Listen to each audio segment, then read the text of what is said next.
నేను మీ రజని. ఈరోజు మనం ఈ వీడియోలో కుడుములు ఉండ్రాళ్ళు ఎలా చేయాలో తెలుసుకుందాం. ఇక్కడ నేను 1 కప్పు బెల్లం తీసుకున్నాను.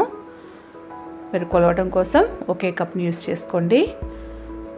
వాటర్ నీళ్ళు 1/2 కప్ తీసుకొని బెల్లం కరిగేటట్టుగా స్టవ్ మీద పెట్టి వేడి చేయండి. మనకి ఇక్కడ బెల్లం పాకం అవసరం లేదండి, బెల్లం కరిగితే సరిపోతుంది.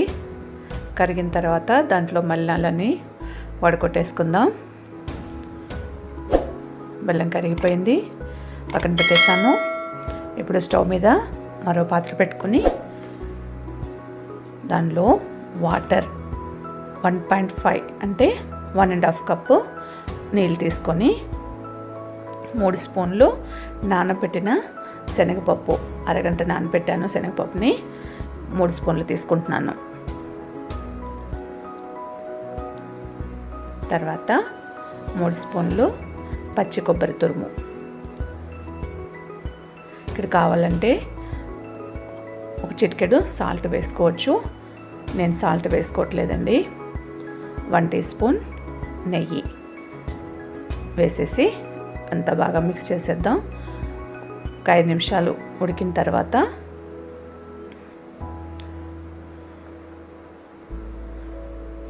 వన్ టీ స్పూన్ యాలకుల పొడి వేసాను. తర్వాత ఇక్కడ పిండి, బియ్యం పిండి, తడి బియ్యం పిండి అండి, ఇది 1 కప్ తీసుకున్నాను. మనం ఇందాక కరిగించి పెట్టుకున్నాం కదా బెల్లం, ఆ బెల్లం నీటిని వడకట్టి తీసుకుంటున్నాను. ఇది తడి బియ్యం పిండి మనం తీసుకున్నది, అందువల్ల నీరు ఎక్కువ లాగదు. అదే పొడి బియ్యం పిండి అయితే 1.5 కప్పు వాటర్కి 1.5 కప్పు పొడి బియ్యం పిండి సరిపోతుంది. కానీ ఇది మనం తీసుకున్న తడిపిండి కాబట్టి ఇంకా ఒక 1/2 కప్పు తడి బియ్యం పిండి వేసేసుకొని బాగా మిక్స్ చేసేసుకుందాం. కొంచెం లూజ్గా ఉన్నా కూడా కంగారు పడకూడదు, కొంచెంసేపు స్టవ్ మీద పెట్టేసేసి వెయిట్ చేసేస్తే దగ్గరకు వచ్చేస్తుంది. ఇలా ఈ విధంగా అయిన తర్వాత స్టవ్ ఆపేసేసి పిండిని చల్లారనివ్వాలి. కొరివెచ్చగా ఉన్నప్పుడు చేతులకు కొంచెం నెయ్యి రాసుకొని పిండి ముద్దలు ముద్దలుగా చేసుకొని ఉండల్లాగా చుట్టుకోవాలి. తర్వాత ఈ విధంగా కుడుములు చేసుకోవాలి. మన వేళ్ళు అచ్చులు పడేలాగా నొక్కేసేసి పక్కన పెట్టుకోవాలి.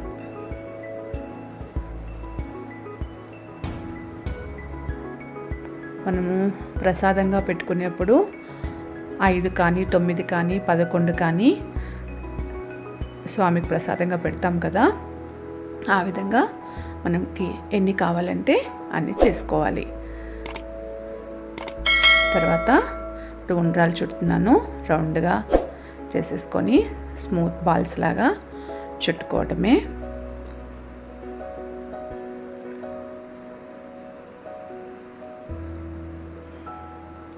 ఈ వినాయక చతుర్థి సందర్భంగా మనము స్వామి ప్రసాదాలు డైలీ చూద్దామండి. ఇప్పుడు నేను అప్పచ్చిలాగా చేశాను.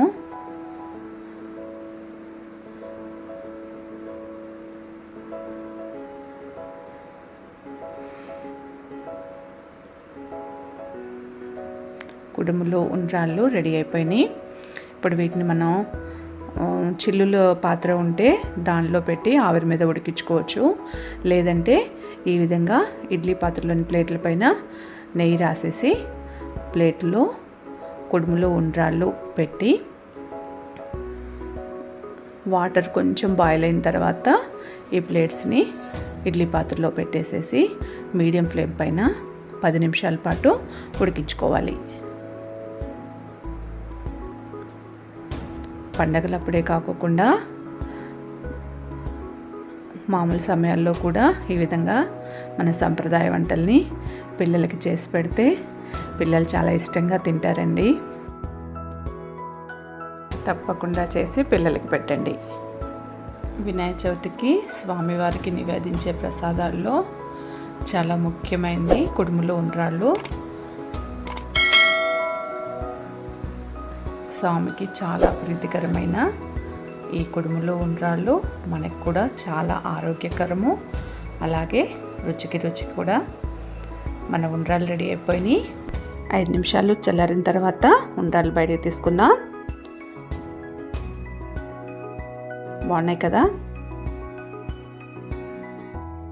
మీకు ఈ వీడియో నచ్చినట్లయితే లైక్ చేయండి, ఫ్రెండ్స్కి రిలేటివ్స్కి షేర్ చేయండి.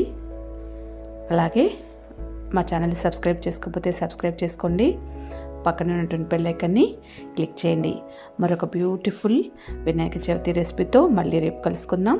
Thanks for watching.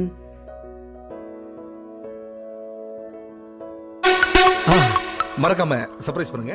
தேங்க்யூ.